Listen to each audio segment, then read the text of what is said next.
이제 예수님이 나는 누구다라고 선포하신 마지막 7번째 오늘 말씀입니다. 나는 참 포도나무여 내 아버지는 농부다. 그러면서 나는 포도나무여 너희는 가지다. 그래서 인물이라고 말씀드리긴 하나님 앞에 죄송한 얘기지만 새 인물이 나오는 거예요.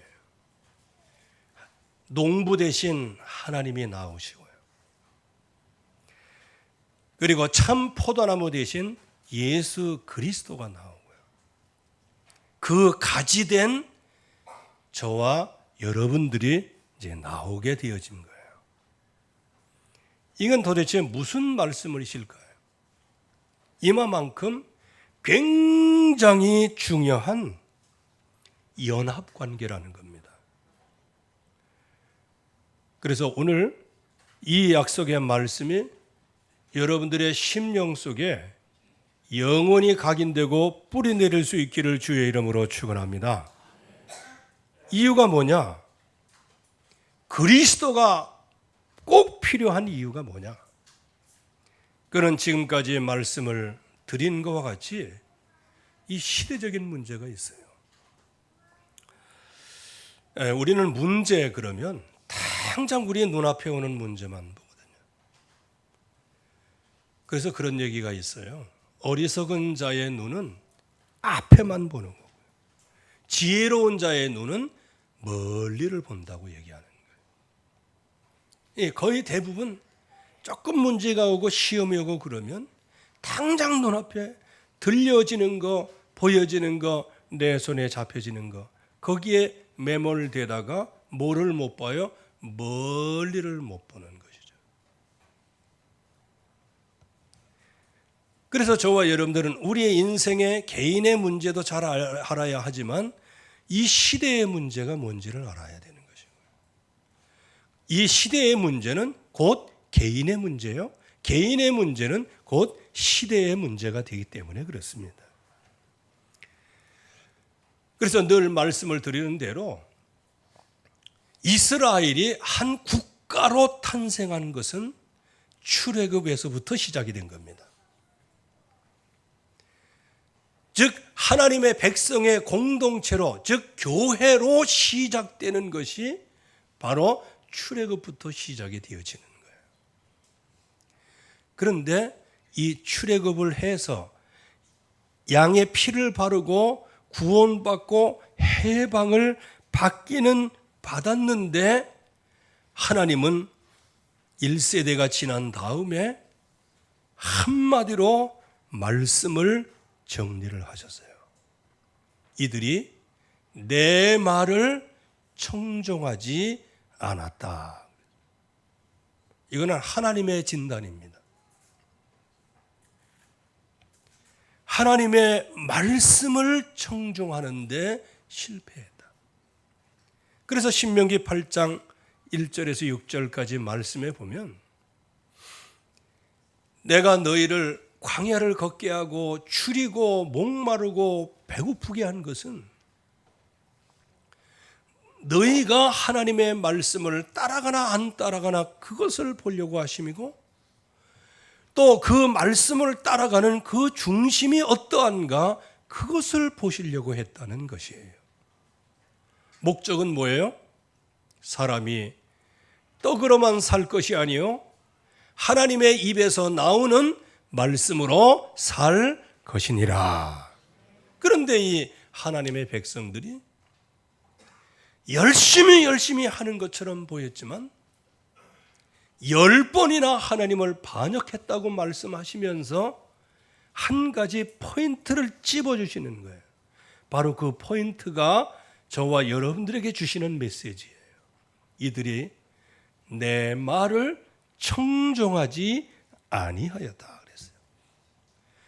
자, 그렇다면 이스라엘의 그 엄청난 실패, 선배의 그 엄청난 실패들, 그거를 한 번에 회복할 수 있는 길이 뭐냐? 말씀을 청종하면 되는 겁니다. 그래서 우리가 기도 제목으로 하나님 나에게 말씀이 들려오게 하시고 그 말씀을 따라가게 하여 주시옵소서. 그래서 이 말씀 청종에 실패를 하니까 배부르고 먹고 배부르고 살찌니까 이것이 하나님으로부터 온 은혜임에도 불구하고 하나님으로부터 온 은혜는 잊어버리고 나의 평안과 나의 평안함, 나의 아쉬운 것이 없는 것, 이런 모든 것들이 나로 말미암아 시작된 것임을 알고 내가 섬겼던 그 하나님을 떠나가게 되어지는, 그 하나님보다 세상에 먹고 배부르고 살찌니까 세상의 신들이 훨씬 내게 피드백이 오는 거예요. 세상 문화가. 그래서 그거를 따라가다 보니까 더 배부르고 더 먹고 더 살찌고, 여기 먹고 배부르고 살쪘다는 얘기는 다이어트 할 만큼 뚱뚱해졌다 그 얘기가 아닙니다. 이거는 육신적인 풍요를 누리는 것을 얘기해요. 그 하나님께서 주시는 그 축복을 내가 육신으로만 누리게 되어지는, 그러다 보니까 하나님을 떠나가게 되고 하나님을 배신하게 되어지는 겁니다. 여러분들 이 말씀을 그냥 우습게 보지 마세요. 이거 역사입니다. 그래서 역사학자들은 그 수많은 역사를 연구하면서요, 역사를 모르는 백성은 망한다고 그랬어요. 그리고 역사를 잘 알아야 오늘의 역사를 써갈 수 있다고 하는 거예요. 그리고 오늘의 역사를 써가는 사람이 과거의 역사를 바꿀 수 있다, 그렇게 얘기하는 거예요. 저와 여러분들이 과거를 바로 알아야 됩니다.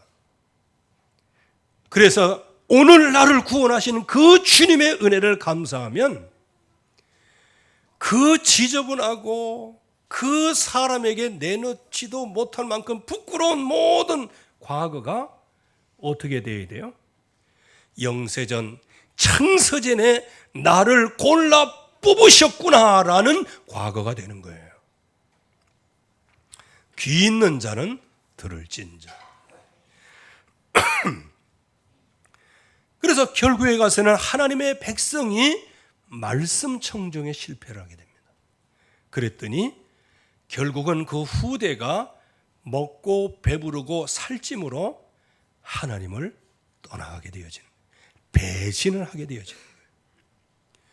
그랬더니 그러한 사람의 그 후대 제 한 3대 정도 내려가다 보니까 하나님을 알지 못하는 세대가 나왔어요. 다른 세대가 나왔어요. 다른 세대가 나왔어요. 여러분들 생각해 보세요. 우리는 그래도 믿음을 지키려고 많은 헌신도 했는데 우리의 한 3대, 4대에 다른 세대가 나와버리면 어떻게 돼요?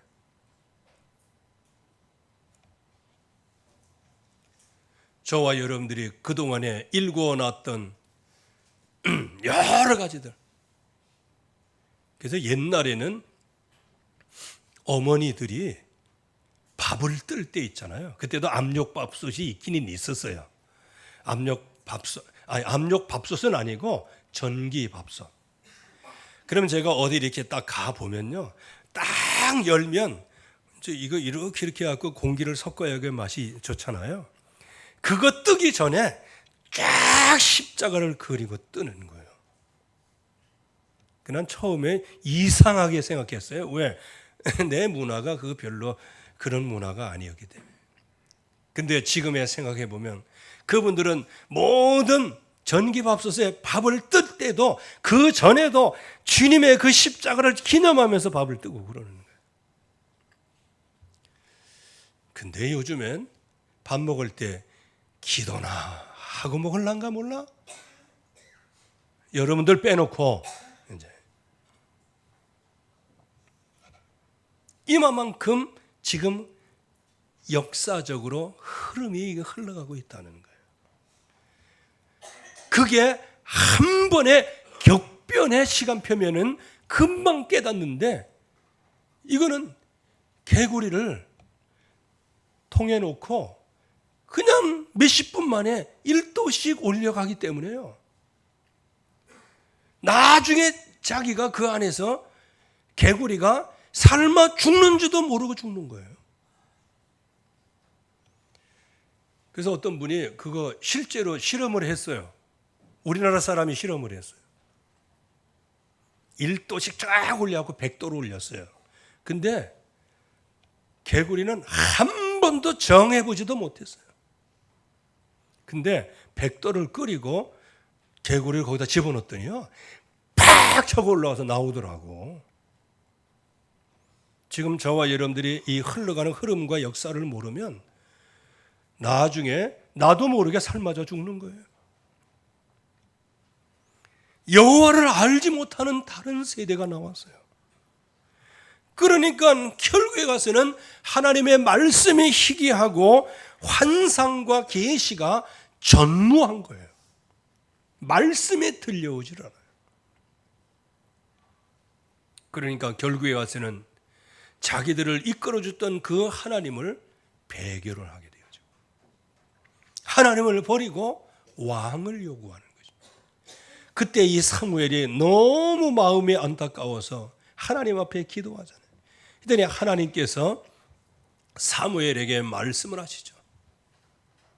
이 백성이 너를 버린 것이 아니고 나를 버려 왕으로 삼지 못하게 하는 것이다. 하나님께서 말씀하셨어요. 이 백성이 나를 버렸다는 거예요. 그러나 하나님께서는 자기 이름으로 모든 것을 행하신 모든 것이기에 그 백성을 돌아오기를 그렇게 목 놓아 외치고 그러셨어요. 그런데 하나님의 백성은 결국은 돌아오지를 못했어요. 부분적으로는 돌아왔지만, 그래서 결국에 가서는 엘리사라고 하는 선지자를 통하여 이제 이 성읍이 불타게 될 것이다. 그리고 장정들은 칼에 맞아 죽게 될 것이다. 어린아이들은 미침을 당하고 태아에 있는 아이들은 찢겨서 절명하게 될 것을 말씀을 하시는 거예요. 저는 진짜 우리 모두와 함께 생명 걸고 여기에서 후대 운동하고 생명 걸고 여기에 모든 것을 다 헌신하는데, 우리의 후대가 이렇게 된다면 아찔해요. 솔직히 저 잠 안 옵니다. 그래서 하나님, 1세대가 깔아놓은 것이 10번이나 하나님을 배반한 것이 아니고 말씀 청종에 실패함으로 말미암아 그 후대가 배부르고 먹고 배부르고 살찌어서 평안함을 누리는데도 이 엄청난 축복이 하나님으로부터 왔다는 사실을 잊어버린 후대가 되지 않게 하여 주시옵소서. 이거를 놓고 기도할 수밖에 없는 거예요. 이 시대적인 흐름이 결국에 가서는 이렇게 배신의 흐름이 되어지는 거예요. 그러면 교회의 흐름은 어떨까요? 그래서 어떤 분이 이거를 올려놨더라고요. 그래서 이거 보니까 와, 이거 괜찮다. 왜? 제가 찾고 싶었는데 누가 해놨어 벌써요. 교회는 뭐냐? 첫째, 미션으로 시작한다는 거예요. 여러분들 처음에 개척기회 할 때 보세요. 얼마나 사명감에 넘칩니까? 사명감 넘치고. 그러다가 어느 정도 시간이 지나면 미니스트리가 된다는 거예요. 여기 미니스트리라는 것은 이제 목사라는 의미가 있고 목자라는 의미가 있어요. 이거를 한마디로 얘기하면 이제 교회가 사명 감당해서 이제 관리로 돌아선다는 거예요. 관리. 이제 관리 이렇게 하다 보니까 이거 자꾸 새 나가는 게 너무 많아. 그래서 메인테인, 이제 유지하기를 시작하는 거예요. 손익계산 이런 거 따지고 교회가 이제 유지를 시작하는 거예요. 그런데 마지막 단계는 뭐냐? 뮤지엄이 된다는 거예요. 박물관이 된다는 거예요.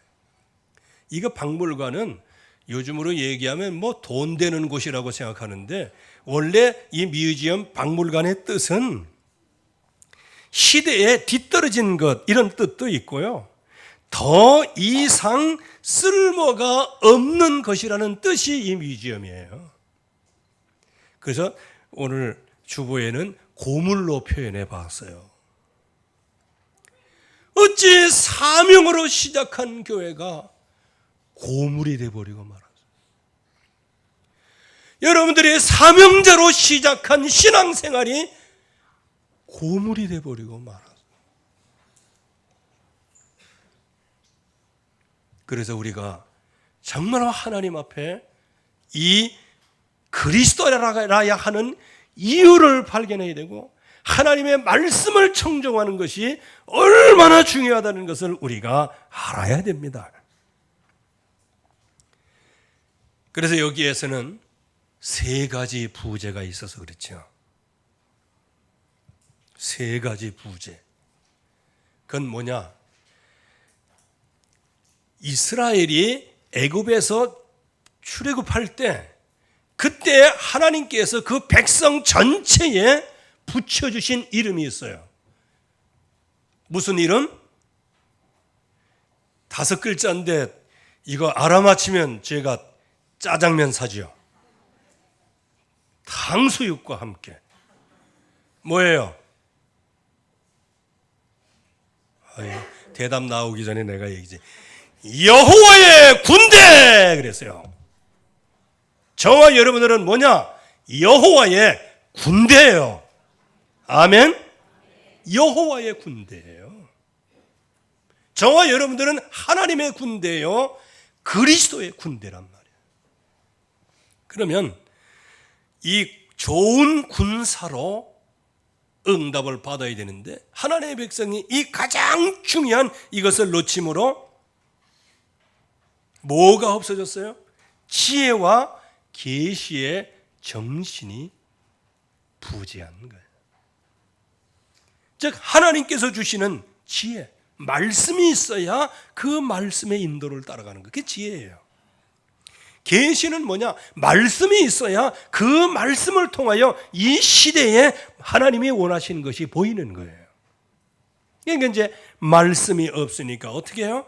지혜와 계시의 정신이 부재한 거예요. 여러분들이 뜬금없이 무슨 근거도 없는데 낙심하는 이유가 뭐예요? 지혜와 계시의 정신이 없으니까요. 그래요. 문제가 많은데 그 문제 앞에서 굴복하고 낙심하고 밤새 잠을 이루지 못하고 고민하는 이유가 무엇일까요? 하나님이 주신 말씀의 지혜와 하나님이 그 말씀을 통하여 뭘 계시하시는지를 모르기 때문이죠. 여러분들에게 지혜와 계시의 정신이 넘치기를 주의 이름으로 축원합니다. 이렇게 지혜와 계시의 정신이 없으니까, 한마디로 얘기하면 정신무장을 하지 않으니까 영적 싸움과 영적 저항의 투지가 없어지는 거예요. 싸우려고 하는 마음도 안 생겨요. 옛날에는 그래도 내가 좀 부족하고 그러면 그거 이겨보려고 막 하고, 처음에는 뭐 이것도 하고 내가 잘 믿어보려고도 하고, 그러니까 이제 옛날로 얘기하면 담배 끊어보기도 하고 술도 끊어보기도 하고 나쁜 짓 안 하기도 하고, 이제 나중 오징진행 성경책만 내가 팍 하겠다면서 성경책을 탁 끼고 그냥 머리맡에 자고, 그리고 그걸 늘 읽고, 그렇게 하다가 그게 서서히 풀리다 보니까 말씀도 안 들어오고, 이제는 그런 처음에 그 마음들이 이제는 그냥 무장해제가 되어버리고 마는 거예요. 그래서 야고보서 4장 7절 말씀에 너는 마귀를 대적하라, 그리하면 너희를 피하리라. 흑암세력과 싸워야 됩니다. 여러분들의 가문의 저주 얼마나 큰지 아세요? 진짜 소힘줄보다 더 그 강한 고집들이 우리에게 너무 얼마나 많아요. 하나님의 말씀이 안 들려.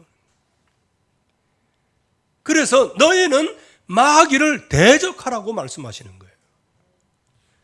저와 여러분들 가문에 역사하고 있는 그리스도의 광채가 비치지 못하게 만드는 흑암의 세력과 싸우기를 주의 이름으로 축원합니다. 지금 저와 여러분들이 하나님으로부터 은혜를 많이 받기를 원하지만, 그러나 그 중간에 그 공중권세 잡은 놈이 있어요. 그게 사탄의 세력입니다. 그래서 그리스도의 광채 비치지 못하게 만들고 혼미하게 만들고, 그래서 하나님의 말씀을 청정하지 못하게 만들므로 이 세상에서 지혜로운 자 같으나 어리석은 자가 되는 거예요. 그래서 판단도 어리석고 생각하는 것도 어리석고, 그렇게 만드는 게 이 흑암의 세력이에요. 그래서 정말로 주님께서 나에게 지혜와 계시의 정신을 주시고 말씀을 붙잡게 하시고 말씀에 들려오게 하사 항상 흑암의 세력과 싸우게 하여 주시옵소서. 이때 각오를 해야 돼요.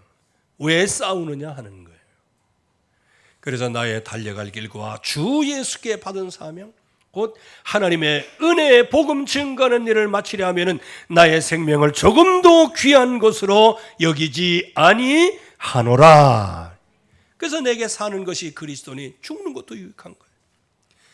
그리고 그리스도와 함께 내가 십자가에 못 박혀 죽었어요. 이거는 사실이에요. 팩트예요. 그런 적 이제는 우리가 사는 것이 아니에요. 내 안에 그리스도께서 사시는 거예요. 그렇기 때문에 내가 육체 가운데 사는 것은 나를 위하여 자기 몸을 버리신 하나님의 아들의 믿음으로 내가 살아가는 것입니다.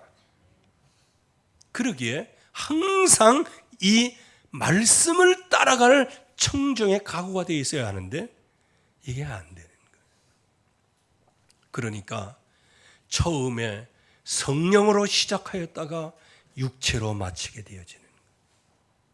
처음에는 성령의 역사를 간구하였다가 먹고 배부르고 살찌니 이제는 육신의 욕구대로 인생을 살아가는 것과 같은 거예요. 그래서 예수님께서 말씀하십니다. 나는 참 포도나무다. 그러면 왜 여기에 참 포도나무라고 말씀하셨을까요? 그러나 한마디로 얘기하면 그리스도와 연합을 얘기하는 겁니다. 여러분들은 그리스도와 하나입니다. 이 사실을 믿음으로 누리면 누릴수록 오는 해답이 와요. 여기 이스라엘에는 포도나무가 많았고 무슨 나무가 많았을까요? 성경에 나무 한 3개 정도 나와요. 뭐 백향목도 나오고 그러는데 그런 거 말고 열매 맺는 나무로서는 포도나무, 또 뭐 있을까요? 무화과나무, 또 감람, 그 올리브 나무지, 올리브 나무, 감람나무, 이 3가지인데 포도나무 그 가운데 시편 80편 8절에서 13절, 특별히 8절 말씀에 보면 이스라엘을 포도나무로 비유를 해요.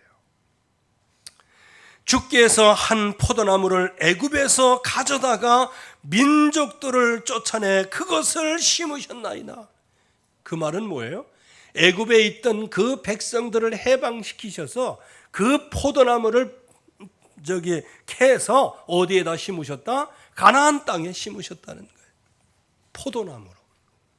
그런데 에레미야 2장 21절의 말씀에 보면 부패와 타락으로 말미암아 이 참 포도나무, 이 양질의 포도나무가 들포도나무로 변질이 되는 거예요. 그래서 내가 너를 순전한 참종자 곧 귀한 포도나무를 심었거늘 내게 대하여 이방 포도나무의 악한 가지가 되면 어쩌이냐, 이렇게 탄식을 하고 있어요. 처음에는 열매를 잘 맺다가 나중에는 들포도나무가 되어버리고 말았어요. 여러분들 그때그때마다 주시는 하나님의 말씀이 귀에 들어오고 또 문제가 오거나 위기가 올 때 그때 위기 그거 안 돼. 그게 아닙니다. 그 위기의 문제를 해결하기 위해서 하나님의 나를 보내신 겁니다. 그래서 뭘 하기를 시작해요? 기도하기를 시작하는 거예요. 언제까지? 그 문제 아무것도 아니네.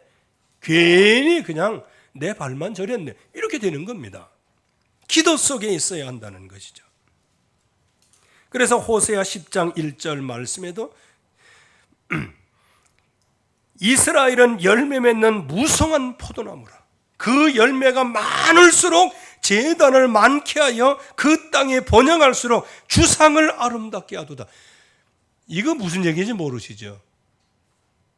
그들이 포도나무로서 열매를 많이 거두었는데 열매를 많이 거두면 거둘수록 산당에 가서 우상 섬기고 주상, 여기 주상이 뭔지를 알아야 됩니다.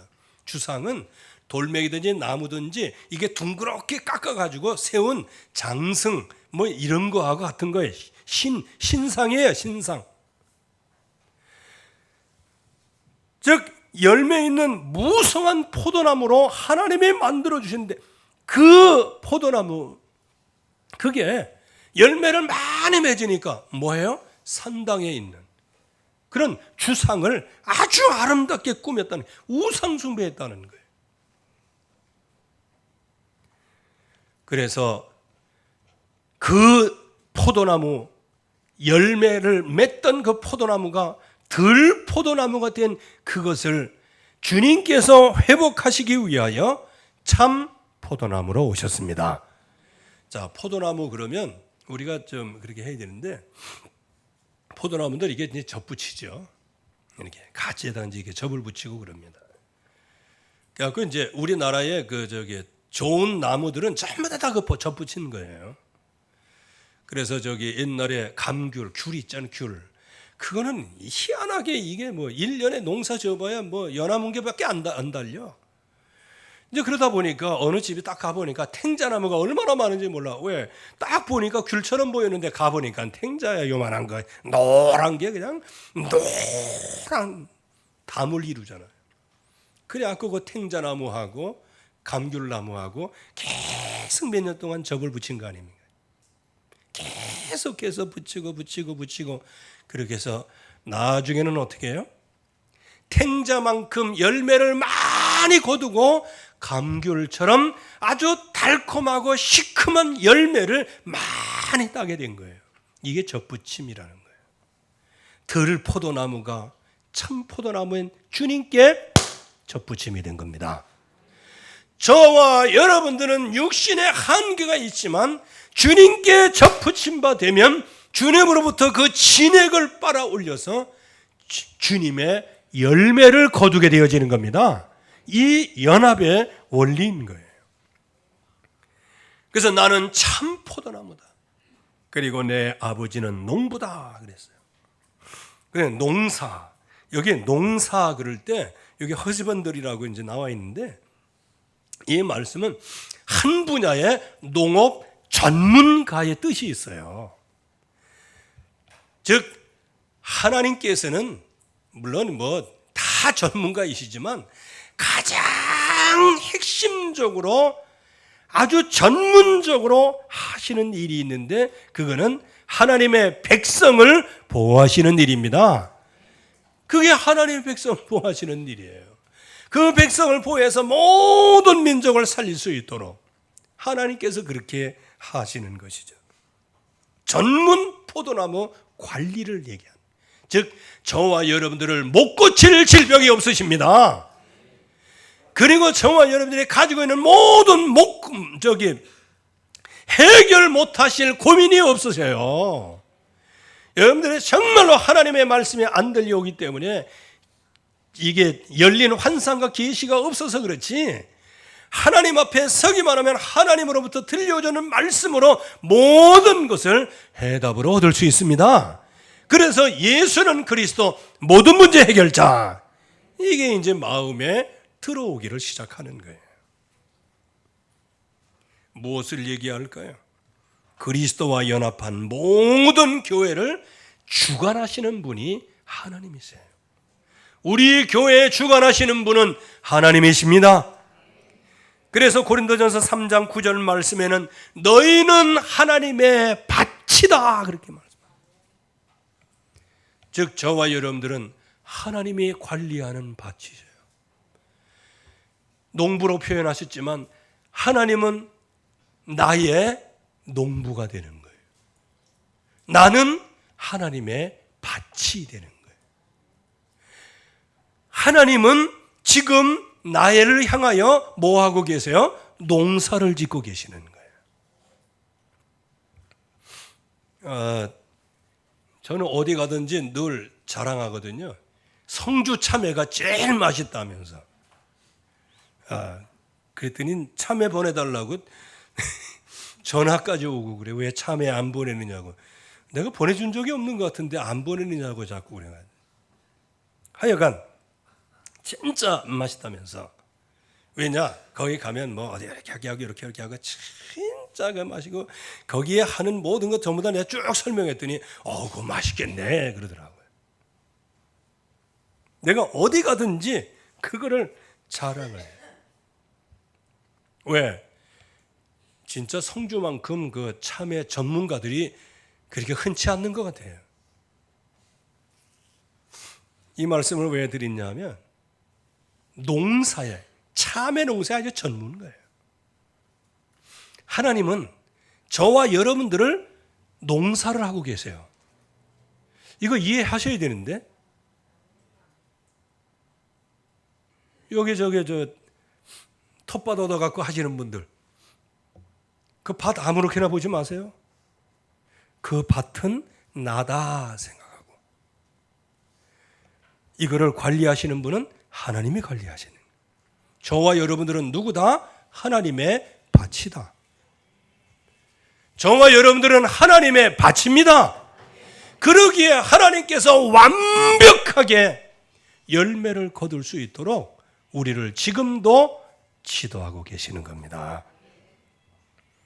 그래서 너희는 가지다. 그래서 나를 떠나서는 너희가 아무것도 할 수 없다 그랬어요. 여러분들 그리스도 떠나서는 여러분들 아무것도 할 수 없습니다. 이 약속을 진정으로 깊이 붙잡아야 되는 거예요. 그리고 내 안에 거하지 아니하면 시들어서 버려지게 된다는 거예요. 여러분들 인간관계에서 그 버려지고 왕따 당하고 하는 것도 굉장히 서러운데 말이에요. 주님께 붙어 있지 않으면 저와 여러분들은 시들어집니다.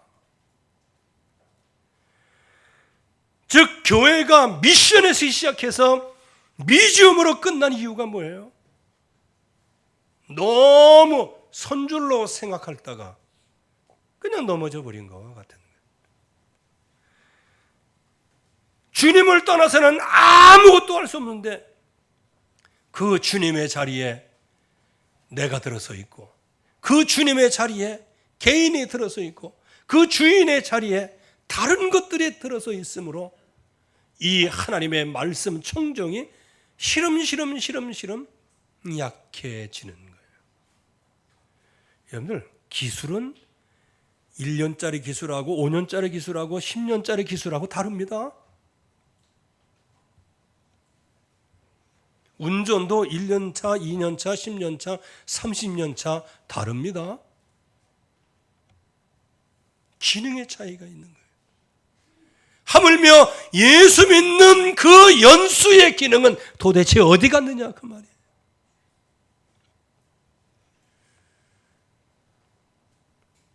초신자 때가 제일 믿음이 좋은 것 같아요.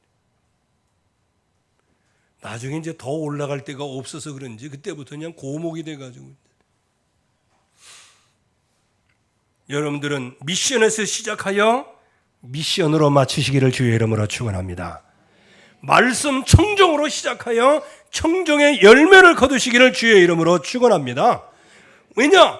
너희가 나를 떠나서는 아무것도 할 수 없다고 말씀하셨어요.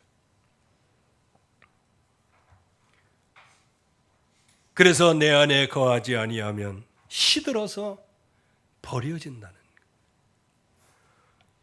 그러면 세상의 사람들이 그 버려진 가지를 가져다가 불에 던져 사르느니라.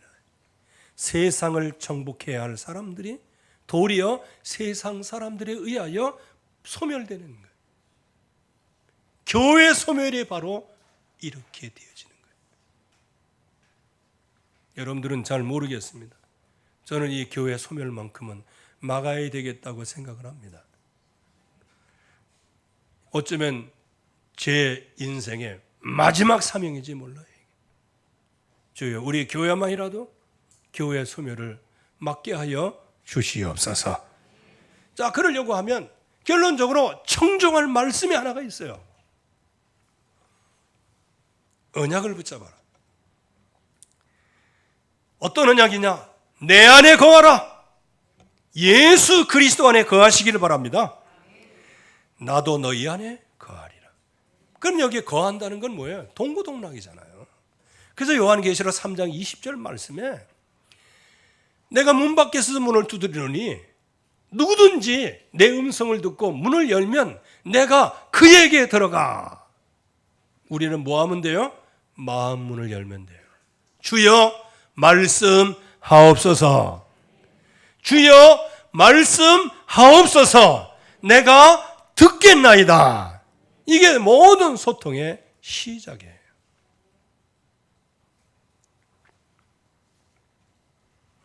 그리고 내 말이 너희 안에 거하며. 그래서 여러분들이 말씀을 여러분들 마음속에 신비에 새겨야 될 줄로 믿습니다. 그렇지 않으면 처음 시작은 성령으로 시작했다가 나중에는 육신적인 결말로. 그래서 이 바울이 갈라디아 교회 성도들에게 너무 피 터지는 그야말로 피멍든 마음을 가지고 토요라는 마음으로 얘기했잖아요. 그래서 여러분들이 갈라디아서나 뭐 이런 거, 즉 옥중서신이나 이런 걸 볼 때는 바울의 그 피멍든 심정, 그거를 가지고 읽어야 되는 겁니다. 거기서 뭐라고 그래요? 갈라디아 교회는 처음부터 복음을 얼마나 잘 받았느냐. 그야말로 마른 스펀지에 물을 빠다리신 그냥 복음을 쫙쫙 빨아들이는 교회예요. 그래서 아마 바울은 생각할 때 다른 데는 몰라도 이 갈라디아 교회만은 하나님이 영원한 이름을 남길 것이다. 아마 그렇게 생각했을지도 몰라요. 아니 근데 거짓 교사 뭐 한두 명이 들어와서 딱 분탕질을 쳐버리니까 이 사람들이 전부 다 순식간에 복음을 떠나는 거예요. 그러니까 뭐라고 얘기하여? 너희가 어찌하여 성령으로 시작하였다가 육체로 마치려고 하느냐. 이게 바울의 갈라디아 교회를 향하신 탄식이에요. 저와 여러분들이 주님 안에 거하고 주님의 말씀이 내 안에 거하면 무엇이든지 원하는 대로 구하라. 그리하면 이루리라. 약속이에요, 약속. 여러분 이거보다 더 큰 약속이 어디 있어요? 이제 중요한 것은 뭐냐? 이 하나님의 언약의 말씀을 내가 순종하나 안 하나, 이제 이것이 관건이라는 거예요. 그래서 사무엘상 15장 12절에서 23절 말씀에 보면 순종이 제사보다 낫고 듣는 것이 순양의 기름보다 나으니 거역하는 것은 점치는 재와 같고 완고한 것은 우상 숭배하는 것과 같다. 말씀을 따라가라. 마태복음 7장 24절에서 27절 말씀에 이 하나님의 말씀을 청종하는 자, 말씀을 듣고 행하는 것, 청종하는 자는 반석 위에 지은 지혜로운 사람과 같다. 창수가 오고 바람이 쳐도 들려진 그 말씀이 내 마음속에 망대가 되므로 그 창수를 이기고 바람을 이기는 겁니다. 그런데 여기에 말씀을 청종하지 않는 사람은 그 집을 모래 위에 지은 집과 같다. 평상시에는 몰라요. 똑같아요. 그러나 어느 날 바람이 불고 창수가 나고 그러면 무너짐이 심하니라. 여러분들의 모든 기준을 말씀에 두시기를 바랍니다. 그래서 5달란트, 2달란트, 1달란트 받은 그러한 사람에 대한 비유를 예수님께서 들으셨잖아요. 1달란트 받은 자가 정말로 내용은 여러분들이 거의 다 아시니까 악하고 게으른 종 하면서 예수님께서 말씀하셨어요. 무릇 있는 자는 받아 풍족하게 되고 없는 자는 그 있는 것까지 빼앗기리라. 이게 마지막 때의 일이에요. 예수님께서 빼앗는다는 그런 얘기가 아니에요. 스스로 빼앗긴다는 거예요. 그래서 예수님께 붙어 있기만 하면 되는 줄로 믿습니다. 그래서 결론적으로 이 사도행전 14장 19절에서 22절 말씀에는 거기에서 복음 증거하다가 돌에 맞아 죽었다고 판단해서 밖으로 버렸어요. 누구를요? 바울을요. 그러나 거기서 다시 일어나서 제자를 찾습니다. 어떤 제자를 찾습니까? 마음을 굳게 하여 이 믿음에 머물라. 이 언약을 들을 수 있는 제자를 찾은 거예요. 여러분들이 늘 마음을 굳게 해서 이 믿음, 이 언약에 여러분들이 머무시기를 주의 이름으로 축원합니다. 하나님 나라에 들어가려면 많은 환난을 겪어야 할 것이니라. 즉 영적인 싸움을 싸워야 된다는 거예요. 주님은 우리의 참 포도나무입니다. 주님은 우리를 그 둥치에 접붙이셨습니다. 그러기에 들포도 열매를 맺었던 가지, 12가지 인생 문제 속에 있었던 저와 여러분들이 주님께 붙어 있음으로 말미암아 앞으로 주님과 더불어 많은 열매를 거두고 주님의 제자가 되고 주님이 쓰시는 사람이 되어지고 주님이 원하시는 조금도 구비하여 부족함이 없는 사람으로 만들어 가시는 참 포도나무 되신 주님께 굳게 붙어 있으시기를 주의 이름으로 축원합니다. 하나님 아버지 감사합니다. 오늘도 주의 말씀으로 충만케 역사하여 주시옵시고 들포도나무 열매를 맺는 그런 가운데서 정말로 주님과 더불어 참 포도나무 열매를 거두는, 그래서 제자의 축복을 누리며 미션으로 시작하여 미션으로 끝나며 말씀 청정으로 시작하여 말씀 청정으로 마무리를 하며 항상 지혜와 계시의 정신 속에 저항의 투지 속에 복음을 위한 각오까지 늘 다질 수 있는 믿음의 사람들 되게 하여 주시옵소서. 예수 그리스도의 이름으로 기도하옵나이다. 아멘.